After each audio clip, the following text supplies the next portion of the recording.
Nearly every week, parents of the 19 children killed in their fourth grade classroom last May descend on the Texas state capitol. Their anguish echoes through the halls as they demand their children's deaths not be in vain. I'm angry, and I'm not going to give up. Brett and Nikki Cross lost their 10-year-old son Uzziah in the massacre. They've now become some of the most vocal advocates for gun reform in the state. Why do these people who sit in power sit there and do absolutely nothing while our children are slaughtered? Dozens of bills have been put forward this legislative session.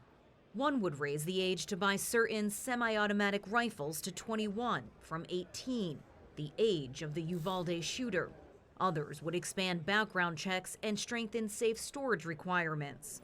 But despite polling that shows the vast majority of Texans, including Republicans, are in favor of stricter gun laws, none of the bills are expected to pass the state's GOP-dominated legislature.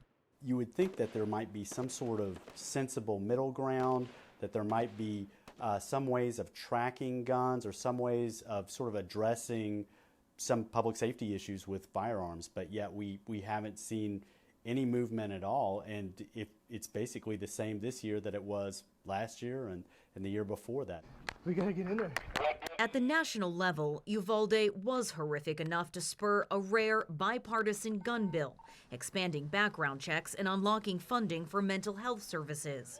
But it doesn't reinstate a ban on assault weapons, often the gun of choice in mass shootings. I don't think that you're going to be able to ban the AR-15. For some people, guns are this symbol of freedom, of self-sufficiency, and there hasn't been a breakthrough in which people have been able to connect with those individuals. Sophie Page survived a mass shooting at her Tennessee church when she was 9 years old.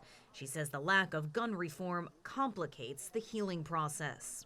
You're seeing on the news and around you more instances happening, which just makes you unfortunately identify with more people when you don't want to identify with more people going through what you go through.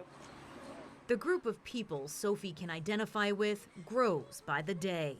According to the Kaiser Family Foundation, more than half of all U.S. adults say they or a family member have been the victim of gun violence. Yet action to tackle this epidemic has not only stalled, it's reversed. More than half of U.S. states now allow firearms to be carried in public without a permit, and some are also pushing to remove background checks on gun purchases. America's unique and deadly relationship with firearms, undeterred by relentless tragedy. Toni Waterman, CGTN, Austin, Texas.